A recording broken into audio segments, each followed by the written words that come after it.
इंद्र, जो स्वर्ग के राजा, जिनके वज्र की गर्जना से पूरा ब्रह्मांड कांप उठता था, वो योद्धा जिन्होंने शक्तिशाली वृत्रासुर का वध किया और देवताओं की रक्षा की। उनकी शक्ति अतुलनीय थी, लेकिन इसी के साथ उनका अभिमान भी उतना ही विशाल था। दूसरी तरफ थे सूर्यदेव, जो प्रतिदिन अपने 7 घोड़ों वाले रथ पर सवार होकर ब्रह्मांड को प्रकाश और ऊर्जा प्रदान करते थे। उनके बिना जीवन की कल्पना भी असंभव थी।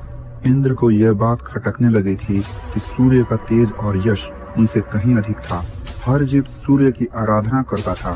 इंद्र ने सोचा, मैं देवताओं का राजा हूँ, तो फिर यह सूर्य मुझसे अधिक तेजस्वी कैसे हो सकता है?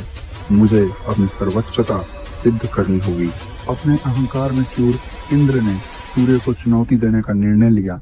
वे अपने दिव्य हाथी ऐरावत पर सवार होकर हाथ में वज्र लिए सूर्य देव के पास पहुंचे।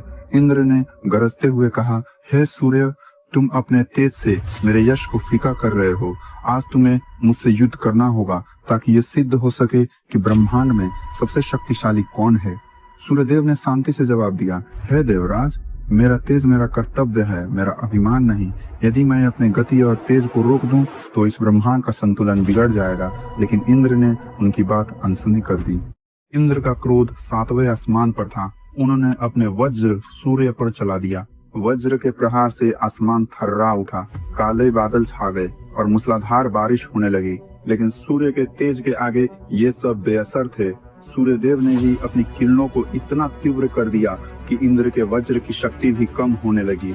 इनके रथ से निकलने वाली अग्नि ने इंद्र के हमलों को बेअसर कर दिया। दोनों के बीच भयंकर युद्ध छिड़ गया। इंद्र अपने तूफानी शक्ति से सूर्य की अग्नि को बुझाने की कोशिश करते रहे और सूर्य अपनी अटूट ऊर्जा से इंद्र के हर वार को विफल करते रहे। इस युद्ध के कारण पृथ्वी पर हाहाकार मच गया। कहीं भयानक सूखा पड़ रहा था, तो कहीं बाढ़ आ गई थी। इस दृश्य को देखकर अन्य देवता और ऋषि चिंतित हो उठे। वे जानते थे कि यदि यह युद्ध नहीं रुका, तो ब्रह्मांड का अंत निश्चित है। तब त्रिदेव और कई महान ऋषियों ने हस्तक्षेप किया। तब त्रिदेव और महान ऋषियों ने इंद्र को समझाया कि उनका अहंकार इस सृष्टि के लिए कितना हानिकारक है।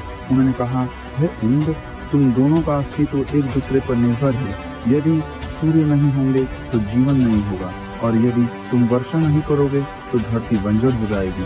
तुम दोनों का कर्तव्य इस ब्रह्मांड को बनाए रखना है, इसे नष्ट करना नहीं। अपनी गलती का एहसास होते ही इंद्र ने अपना क्रोध त्याग दिया और युद्ध समाप्त कर दिया। सूर्यदेव भी अपने शांतिपूर्ण अवस्था में लौट गए।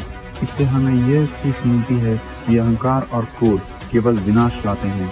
चाहे आप कितने भी शक्तिशाली क्यों न हो, हर व्यक्ति का अपना एक महत्व होता है, और जब सब मिलकर काम करते हैं, तभी दुनिया में संतुलन बना रहता है।